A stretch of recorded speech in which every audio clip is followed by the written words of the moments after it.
10 things white people say to black people that are racist, even if they don't realize it. You're so articulate. Why is it racist? It assumes that black people are generally expected to be less intelligent or incapable of speaking well. Complimenting basic communication feels patronizing and reveals a biased, low expectation. I don't see color. Why is it racist? It erases the lived experiences of black people, including the discrimination they faced. Ignoring race doesn't solve racism. It ignores its impact. Can I touch your hair? Your hair is so exotic. Why is it racist? Black hair isn't an exhibit for public curiosity. This fetishization reduces a black person to an object of fascination, ignoring their humanity. Where are you really from? Why is it racist? It implies that black people can't truly be American, are British, etc., and perpetuates the idea that they don't belong. You're pretty for a black person. Why is it racist? It generalizes all black people into a monolithic group based on harmful stereotypes. Black people are individuals, not a hive mind. I have black friends, so I can't be racist. Why is it racist? Sorry for cutting the video short, guys. I don't know. It's just I don't just understand why the white people are always in the black business. I'm not saying everybody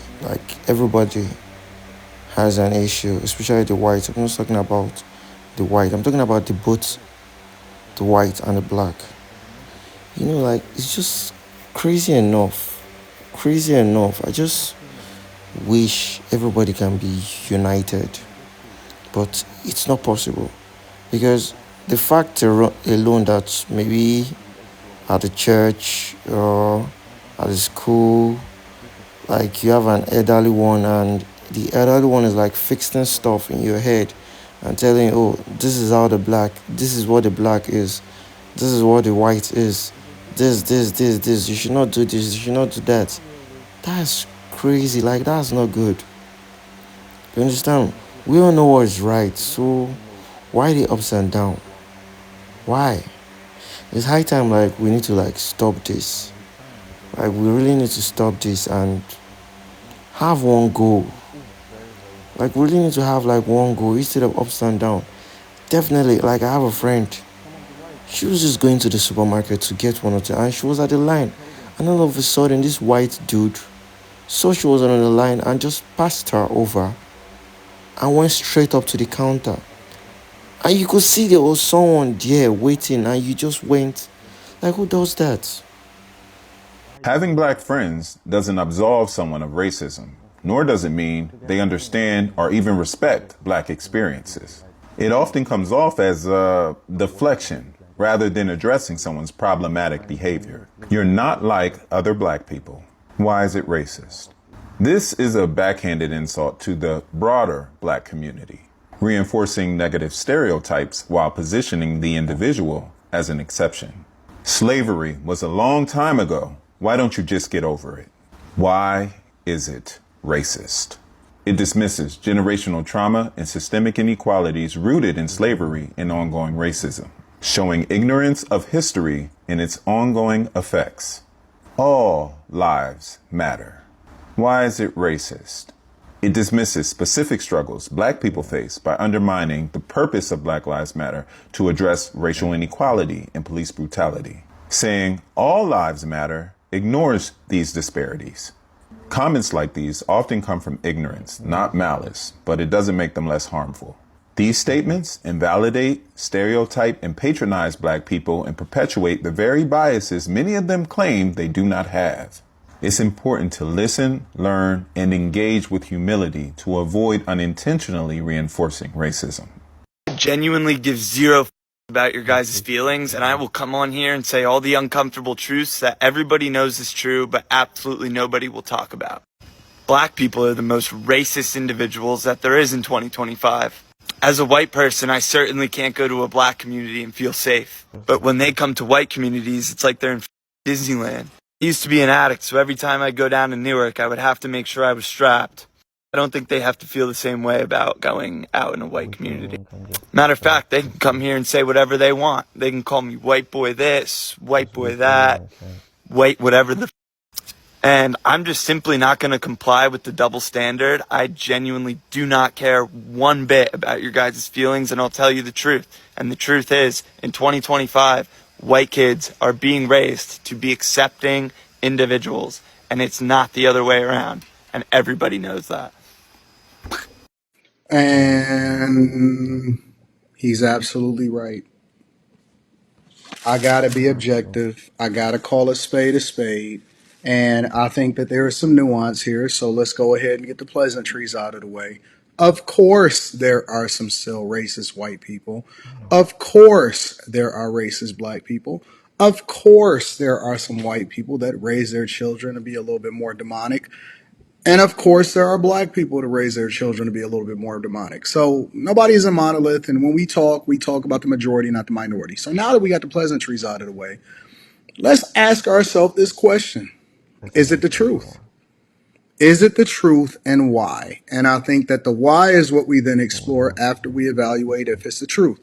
And from my perspective, as a black person that, understand that we have to be a part of the Democrat plantation, and, that the label, because I mean, be honest with you, like, I get called out of my name because I'm objective enough to actually see the truth from what it is, and I divest myself from the idea that all white people are bad, or all Jewish people are bad, or all this is bad. And so when we then get rid of that mentality, you start to see it. The veil is lifted from your eyes. And if you go into some of these households and you talk amongst these circles, and white people are now being able to see it for themselves because racist black people feel comfortable saying whatever it is that they want to say. And when he even described the whole idea of they can say white boy this, white boy that, if you say black boy this, black boy that as a white person, you are 1000% going to be labeled as racist. White people are labeled as racist before they ever even open up their mouth. If black people think you stare at them wrong, you racist. If you didn't get the job, you're racist. If you are called out on your behavior on a Carnival cruise ship, oh, I can't believe they don't want the black dollar.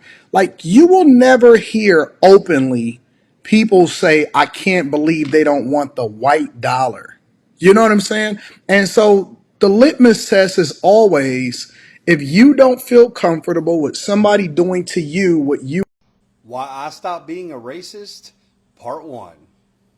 I've been asked probably well over 1,000 times in the comments and messages why I chose to confront my own racism and my prejudice ideology.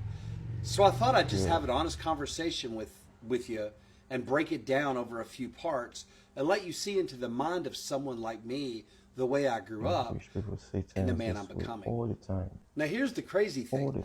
I've only ever known one racist in my life for sure, and that's me, because I can't speak into the hearts and minds of another human being and what they think and feel. That's not fair. That's prejudicial of me.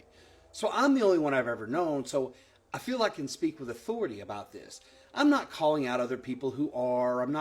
This is simply about my evolution and the things I confronted and some of the difficulties and some of the beautiful parts of this. This is not an easy thing for me to do. This is kind of laying my soul bare. So if you would, let me know if this is something you want me to continue in the comments, please, because it's going to take a lot for me to invest emotionally to be open about this. Now, why is it I grew up with so much prejudice and bias and discrimination in my life? Well, I grew up in a small town in Arkansas, and I am Arkansas proud. Let me just say that right off the top. But I grew up with people who taught me these things, and it was instilled in me. I mean, it was just reinforced over and over. And then for the most part, I lived in an echo chamber of other people who thought the same thing. So I didn't know it was possible to think any other way. I was raised Christian. I cannot explain to you why my faith in God, my morality, and my racism took so long to cross paths. I can't explain it, but it probably took about 40 years to figure that out. There's a whole series of events in my life, I guess, ultimately that led up to this. And prison was probably one of the biggest catalysts, because when you're on 23-1 lockdown with someone of a different color from you in the same cell, you shut your mouth and you listen. You ask questions. And I had so many different cellmates from different countries, from different races and heritages. And it just really opened my mind. And sitting in prison, I had a lot of time to think. And I had some old timers tell me, I need to do my time. Don't let my time do me. And those are good words of advice. But I started digging deep into myself and my flaws, and because I was probably the biggest asshole I knew at that time, and I wasn't proud of that at all. And I knew I needed to change if I wanted to live a productive and healthy life and just be somebody likable. I just couldn't see the world for the way it really was. And that breaks my heart that it took me so long to see it. But the beauty that is born from this change in me, or this growth, is just crazy. God is amazing. So if you want me to continue. I grew up racist, but I did not know that I was racist. Racism for me started at church. I grew up missionary Baptist and was led to believe that black people were black because of the curse of Ham. And that's in Genesis, if you're not familiar with it. But Abraham got drunk in a tent, was naked. Ham went in and saw him, told his brothers, and then he was cursed because of sinning upon his dad, whatever. And that's why he was black. And somehow that was justified excuses for slavery. And my church taught me that. And I remember thinking of that a couple of years ago. And I asked my sister, I was like, do you remember us being taught that black people are black because of sin? And she was like, yeah, that's wild. And we talked a lot about that. I left church shortly after I left home and was exploring the world on my own.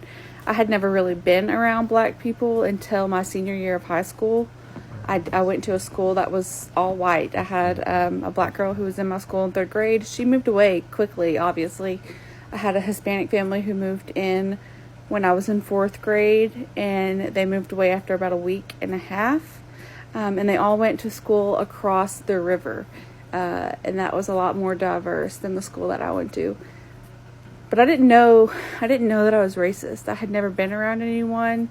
Guys, So it was the please, kind of racist where let me you're know. just ignorant to He's making sense. Please let me know in the comment section. everything, really. Because to me, And so my he's making senior sense. I year thought of high if school, I the started white working at pastor- KFC, and praise if the white Lord, there were pastor some black actually people there. says, come on.